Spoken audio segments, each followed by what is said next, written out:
जय गुरुदेव, जय जय गुरुदेव, जय जय गुरुदेव, जय जय गुरुदेव। श्रीमद् करुणा सागर महाराज की, श्री कैवल धाम की जय, श्री अविचल दास जी महाराज की जय।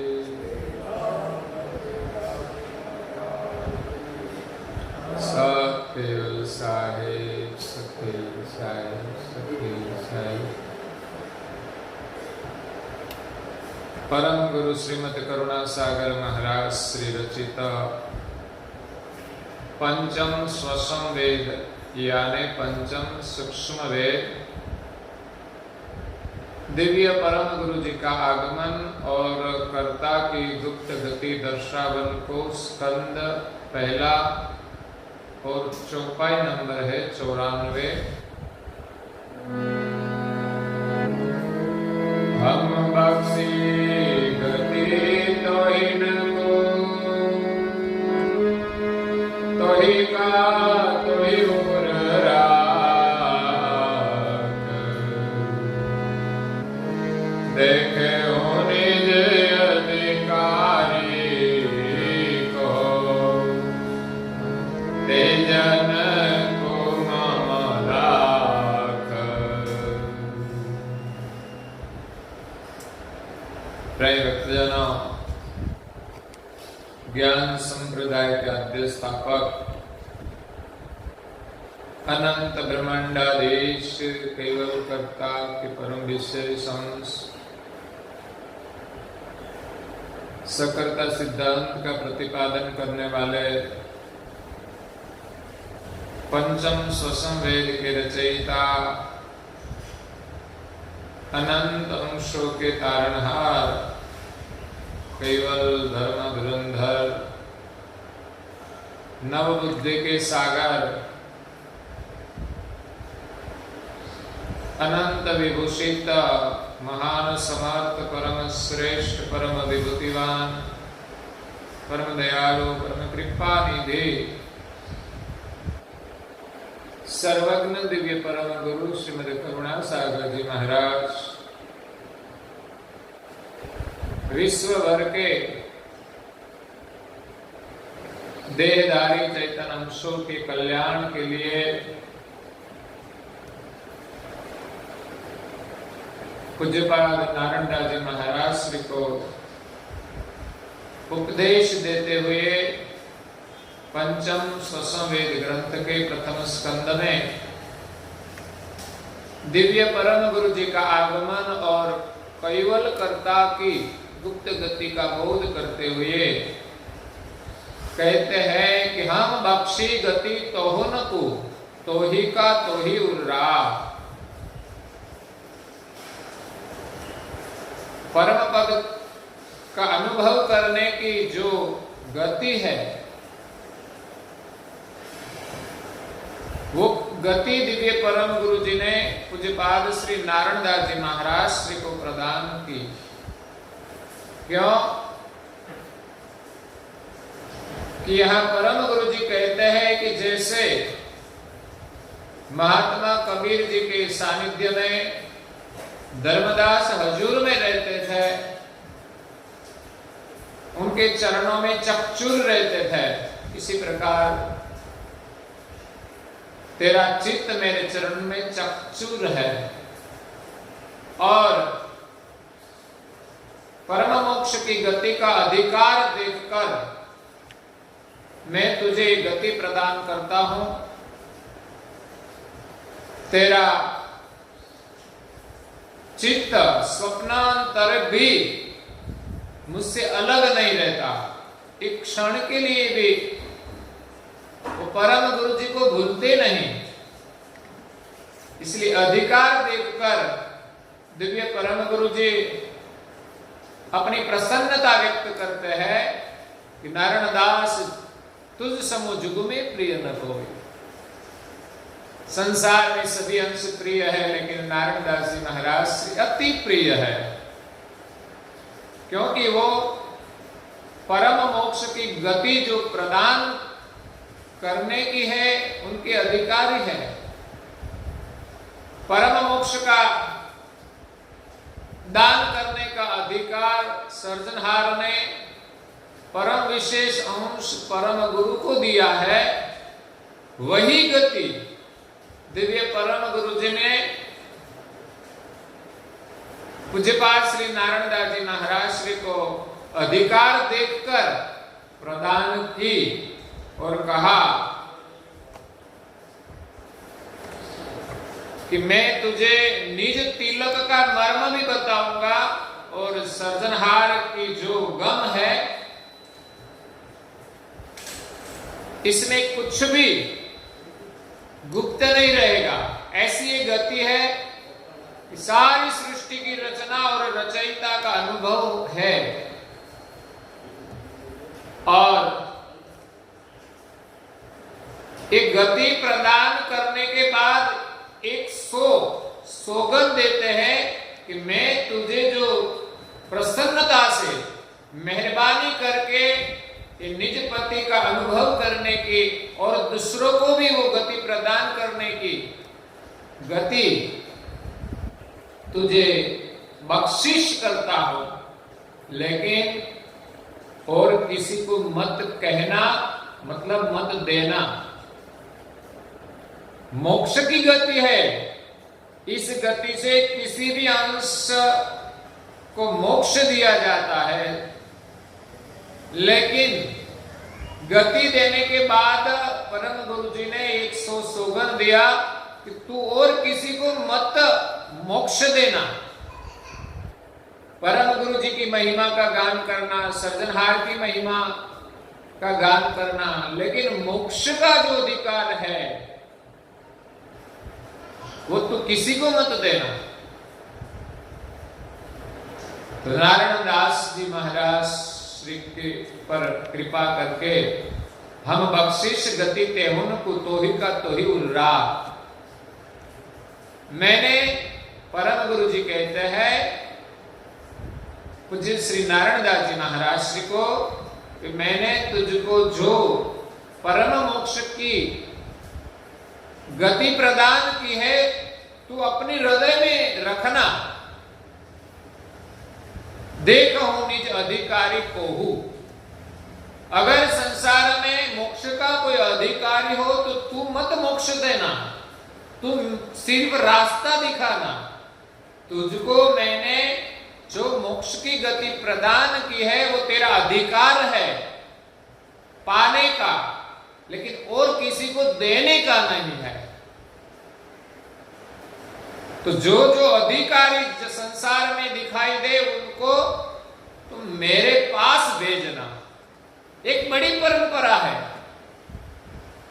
जो अधिकार परम विशेष अंश निरंजन को भी नहीं दिया है, और ब्रह्मांड में बड़े देवताएं हैं, ब्रह्मा विष्णु महेश शक्ति निरंजन शेष कूर्म मेढक आदि देवों ने भी ये गति प्रदान नहीं की। उनके पास वो गति नहीं है।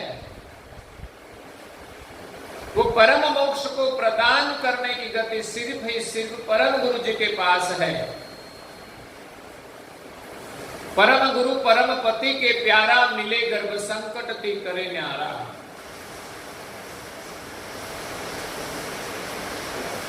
तो अधिकार से मोक्ष मिलता है, लेकिन औरों को मोक्ष देने का अधिकार किसी का नहीं है। मोक्ष का ज्ञान दे सकते हैं, मोक्ष का रास्ता बताते हैं, परम गुरु के शरण में भेजना है सबको। हम परम गुरु के शरण में जाए, उसकी महिमा गाए, उसके शरण में हमारा चित्त निरंतर रहे, तो औरों को भी परम गुरु के शरण में ले जाए। मोक्ष का अधिकार वो परम गुरु जी का है, और वो गति परम गुरु कोई अधिकारी अंश मिले तो उनको देते हैं। परम गुरु जी ने यही कहा कि अगर कोई निज संत अधिकारी मिले, अगर किसी की चाहना हो मोक्ष की, परम गुरु जी के चरणन की, तो परम गुरु जी कहते हैं मेरे हृदय के प्रेम से मैं उसको ये लक्ष्य प्रदान करूंगा, मोक्ष करूंगा। लेकिन ये गति तो जो अधिकारी है उनको ही मिलती है। तो ऐसा अधिकार पूज्य श्री नारायणदास जी महाराज ने पाया कि संसार में जितने अंश है इसमें अति प्रिय पूज्य श्री नारायणदास जी महाराज स्थित है। और परम गुरु जी आगे कहते हैं, चाहे ओ लक्ष्य जय जना तेहि मुझ पे मुगलाय, महान मोक्ष गति मुझ बिना और से नहीं बख्शा। चाहे हो लक्ष्य यही जेहि जना, अगर जो जन की ये लक्ष्य पाने की चाहना हो, चाहे हो लक्ष्य यही जेहि जन, जो जन परम लक्ष्य की चाहना रखते हैं ते ही मुझ पे मुक्ता है, उनकी मुक्ति मुझसे ही होगी। परम गुरु जी कहते हैं मोक्ष देने का अधिकार और किसी का नहीं है। इसीलिए जो जो मोक्ष के अधिकारी है उसको मेरे पास भेजना। अगर तो जिनकी चाहना होगी उन सभी की मुक्ति मैं करूंगा। महान मोक्ष गति मुझ बिना, महान मोक्ष है, ये कोई सामान्य मोक्ष नहीं है, देवी धामों की प्राप्ति का मोक्ष नहीं है, अखंड मोक्ष है। जो मोक्ष पाने से सर्जनहार की प्राप्ति होती है और फिर संसार में कभी आना नहीं पड़ता, महान मोक्ष कहा जाता है। सर्जनहार की जो गति है वो महान है। सर्जनहार की जो जान है वो महान सजान जान, अंश अल्प जान रूप है और सर्जनहार महान सजान जान है। ऐसा महान मोक्ष गति मुझ बिना, परम गुरु जी कहते हैं कि मेरे बिना ये महान मोक्ष है, उनकी गति और से नहीं बख्शा, और किसी को वो बख्शिश नहीं कर सकते। क्यों?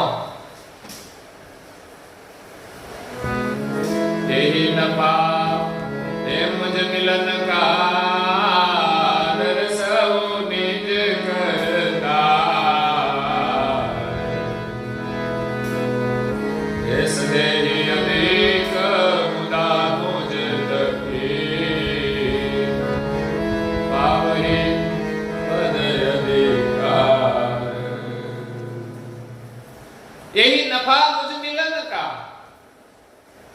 दिव्य परम गुरु जी कहते हैं कि अंश को मेरे शरण में आने का क्या लाभ है? नफा। हम जो कुछ काम करते हैं इसमें पहले क्या देखते हैं? नफा। कितना नफा है, कितना लाभ है, कितना मुनाफा है। आज दुनिया लाभ के पीछे दौड़ती है, तो धर्म मार्ग में भी यही परिभाषा है। देवों के शरण में जाते हैं तो हमें देवों की करुणा मिलती है, संसार की रिद्धि सिद्धि का सुख मिलता है, और वो चाहना न रखे तो हमें उनके धाम की प्राप्ति होती है। लेकिन वहां हम अखंड नहीं रह सकते, और देवी धाम प्राप्त होने से हमें सर्जनहार की प्राप्ति नहीं होती। क्यों? कि देवी धामों का जो सुख है वो भी प्रकृति का सुख है, इसीलिए इसमें संतोष नहीं है, और प्रकृति का सुख हमेशा नाशवंत है।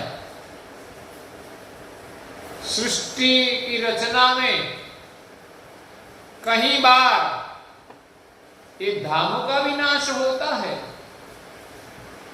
तब सभी अंशों को उनका धाम छोड़ना पड़ता है और उनका सुकृत भी पूरा हो जाता है, तब भी छोड़ना पड़ता है। इसीलिए परम गुरु को मिलने का नफा है, हमें निज कर्तार का दर्शन होता है, निज कर्तार का अनुभव होता है। दर्शहु निज कर्तार, निज कर्तार का अनुभव होता है, दृश्यमान होता है। तो ये बड़ा नफा है भक्ति का, और परम गुरु के शरण का बड़ा नफा है। संसार में गुरु तो अनेक है, वो भी हमें ज्ञान ही देते हैं, संसार में बाहर निकालने का ही प्रयास करते हैं, लेकिन उनके पास जो लक्ष्य है वो देवी धामों का है, तो वो हमें संसार से छुड़ाकर देवी धाम में ले जाएंगे। लेकिन सारी सृष्टि का जिसने सर्जन किया है उनकी प्राप्ति नहीं होती, उनकी प्राप्ति मोक्ष का जो अधिकार है, मोहाद गति मोक्ष है, उनका अधिकार सिर्फ ही सिर्फ परम गुरु जी के पास है। सर्जनहार ने एक परम विशेष अंश को महाद मोक्ष की गति प्रदान की है और अपने सानिध्य में ही रखे हैं। अगर जब जरूरत हो तब सृष्टि में भेजकर वो सर्जनहार का ज्ञान का स्थापन करते हैं और अधिकारी को वो गति प्रदान करते हैं। अगर वो देह दिव्य देह से विद्यमान न हो तो भी उनकी करुणा समस्त ब्रह्मांड में व्यापक है, और यहां जो लक्ष्य का स्थापन किया है, इस लक्ष्य ग्रहण करके परम गुरु के शरणागत होकर उनकी सेवा पूजा अर्चना करके वो लक्ष्य का भजन करते हैं और अधिकारी बनते हैं, तब परम गुरु जी कैवल धाम से अपनी करुणा तो व्यापक है, वो करुणा अंश पर करके स्वरूप का अनुभव कराकर निज कर्ता के साथ एकता कराते हैं। यही नफा मुझ मिलन का। हमें कौन सा नफा चाहिए? संसार में क्या नफा है? धन धरा धाम, स्त्री शरीर और संतान, ये 6 संपत्तियां है। इनके पीछे पूरा समय मनुष्य जीवन का पूरा हो जाता है। किसी के पास घर में बैठकर भी प्रार्थना करने का समय नहीं है। हमें भरोसा उन पर होना चाहिए कि उनका भजन करेंगे तो हमारा गुजारा तो होगा ही। 15 मिनट आधा घंटे में हमारा कुछ काम बिगड़ता नहीं, लेकिन हमारा जीवन सफल हो जाता है। मैंने पहले भी ये भजन गाया था, प्रेमी राम जोईताराम पंचाल, जिसने गजल के रूप में सुंदर भजन बनाए हैं।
हमारे सामने काल खड़ा है, सब कुछ छोड़कर जाना पड़ेगा, इसके पीछे हम दौड़ते हैं इतना, सब कुछ छूट जाएगा। लेकिन जिसके लिए जीवन मिला है और जीवन का जो सच्चा नफा है, सही नफा है, वो हम प्राप्त कर ले। धनमाल कुटुंब परिवारन ने तेरा जीवन तुझे गवाई दिया। जिसने भजन किया है उनका परिवार का भी पोषण प्रभु ने किया है, और जो पूरा समय परिवार में लगा देते हैं फिर भी वो सुखी नहीं देता, वो सुखी नहीं कर पाते। माँ बाप का कहा लड़के मानते भी नहीं, पूरा समय दे दिया फिर भी नहीं मानते। और प्रभु का जिसने सुमिरन किया परिवार भी उनका आदर करते हैं। धनमाल कुटुंब परिवारन में तेरा जीवन तूने गवाई दिया, प्रभु नाम नफान विचार किया। प्रभु नाम रूपी जो मुनाफा था उनका विचार नहीं किया। प्रभु नाम नफा न विचार किया, तेरा जीवन तूने बिगाड़ दिया। तो सर्जनहार का संबंध भूलकर हमारा जीवन हमने बिगाड़ दिया है। संसार के पीछे दौड़ते दौड़ते कहीं अच्छे बुरे हम कर्म करते रहते हैं, घर में लड़ाई झगड़ा करते रहते हैं, हमारा शरीर रोगग्रस्त बना देते हैं। कहां शांति है? हम कैसे जीवन जिया? न हमारा शरीर स्वस्थ रहा, न हमारा मन स्वस्थ रहा, न हम अच्छे कर्म किए, तो हमारा जीवन बिगड़ गया।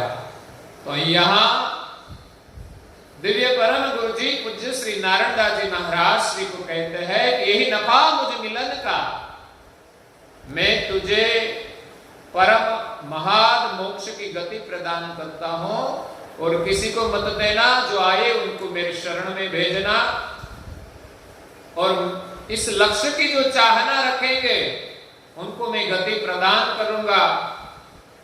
कि मोक्ष की गति मुझके सिवा और कोई नहीं दे सकता। यही नफा मुझे मिलन का, यही मुनाफा है मुझे मिलने का। दर्शव निज करता, निज करता कि मैं पहचान कराऊंगा, उनका अनुभव कराऊंगा, और हमेशा के लिए उनका सानिध्य मिलेगा।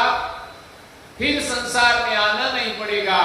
सदे ही अधिक मुद्दा मुझ थकी, पावही पद अधिकार। ये मुद्दा जो है ज्ञान गति का,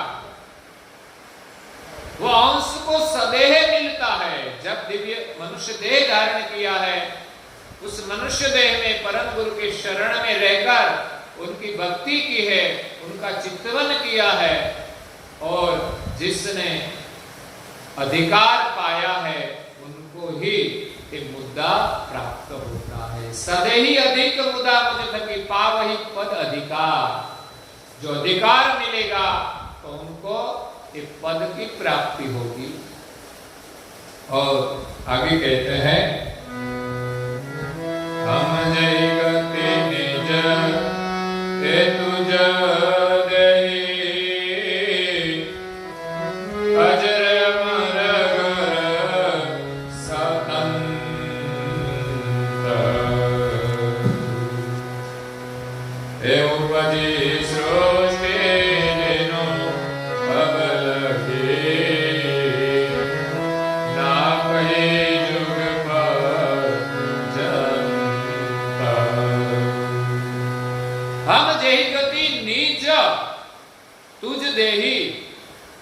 निज स्वरूप का जो लक्ष्य है, निज कर्ता का जो लक्ष्य है, जिनकी गति संसार में सृष्टि के आद्य से पंचम वेद लोप होने के साथ लोप हो गई। संसार में और कोई नहीं जानते। वेद का सिद्धांत ब्रह्म सिद्धांत है, अपरता सिद्धांत है। उनके आगे कबीर जी ने जो एक कदम आगे बढ़कर वेद की पार का जो अनुभव किया, वो स्वरूप का स्थापन किया, लेकिन कर्ता पद का स्थापन नहीं किया। तो ये निज गति का जो लक्ष्य है, वो परम गुरु जी कहते हैं पूज्य श्री नारायण दास जी महाराज जी को कि मैंने तुझे जो दी है परम मोक्ष की महान गति जो प्रदान की है, अजर अमर घर तंता, जो घर अजर अमर है, इस घर का अनुभव पाने की ये गति है, अजर अमर घर तन। उपजी सृष्टि जिनु अब लगी, सृष्टि की उत्पत्ति हुई तब से अब लग, ना कहीं जुग पर जन्म, जगत पर कहीं जीव विद्यमान है। सृष्टि के आद्य से अब तक कहीं जीव आए, अंश आए, लेकिन किसी जीव को ये मैंने कहा नहीं है। आज पहली बार एक गति पूज्य श्री नारायण दास जी महाराज जी को दिव्य परम गुरु प्रदान करके कहते हैं, इस गति से अमर अजर घर जो है उनकी प्राप्ति होती है।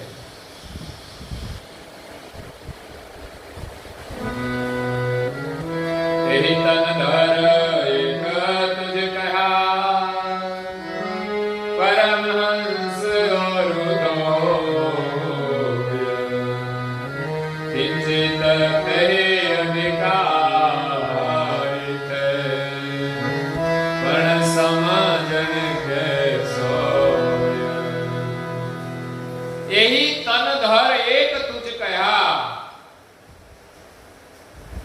मनुष्य शरीर जो धारण किया है, इन सभी में एक पूज्य श्री नारायण दास जी महाराज श्री को परम गुरु जी ने महान मोक्ष की गति प्रदान की और परमहंस और दो परमहंसों को प्रदान की।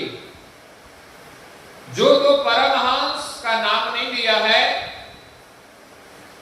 लेकिन किंचित ते ही अधिकारित है।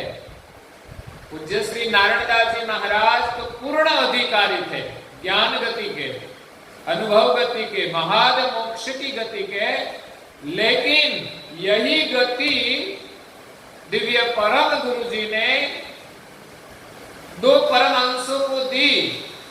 वो उतने अधिकारी तो नहीं थे, अधिकार में तो किंचित थे, लेकिन समझण के सोय उनके पास एक गति प्राप्त करने की पूर्ण समझ थी।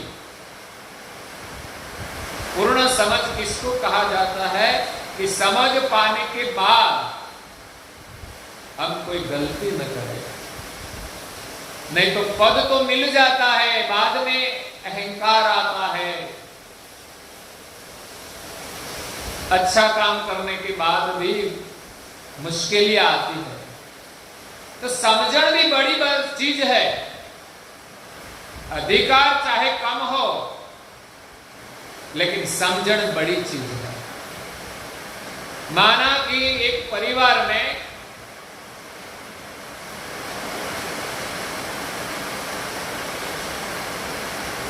उनका लड़का होता है,